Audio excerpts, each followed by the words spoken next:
6 दशकों यानी 60 साल बाद एक ऐसे देश के राजा ने भारत में कदम रखा है जिस देश में चीन नौसैनिक अड्डा बना रहा है। यह नौसैनिक अड्डा भारत के अलावा दुनिया के कई देशों के लिए बड़ी चुनौती पैदा कर सकता है। इस अड्डे से भारत के अंडमान निकोबार द्वीप समूह की दूरी मात्र 1200 किलोमीटर है। अफ्रीका के जिबूती के बाद चीन का विदेश में दूसरा नौसैनिक अड्डा इसी देश में बन रहा है। जिस देश की हम बात कर रहे हैं वो कंबोडिया है।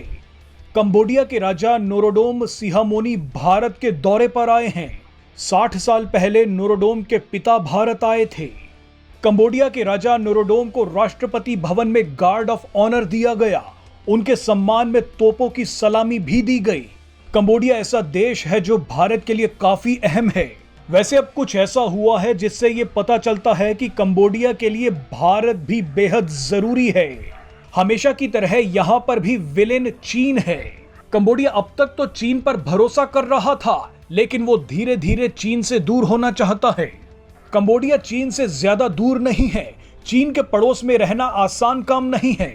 चीन अपने आस पड़ोस में किसी भी देश को चैन से जीने नहीं देता। चीन ने तो कंबोडिया के भी सभी पड़ोसी देशों को परेशान कर रखा है, जिनमें थाईलैंड, मलेशिया, सिंगापुर और इंडोनेशिया शामिल हैं। इन सभी देशों ने तो चीन से बचने के लिए भारत से मदद मांगनी भी शुरू कर दी है।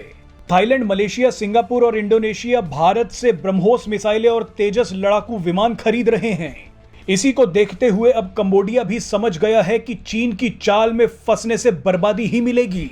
इसी से घबराकर अब कंबोडिया के राजा भारत पहुंचे हैं।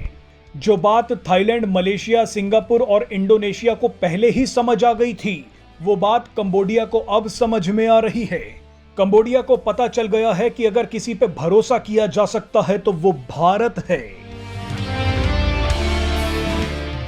वैसे कंबोडिया के राजा का भारत आना भारत के लिए ही एक बड़ा मौका है।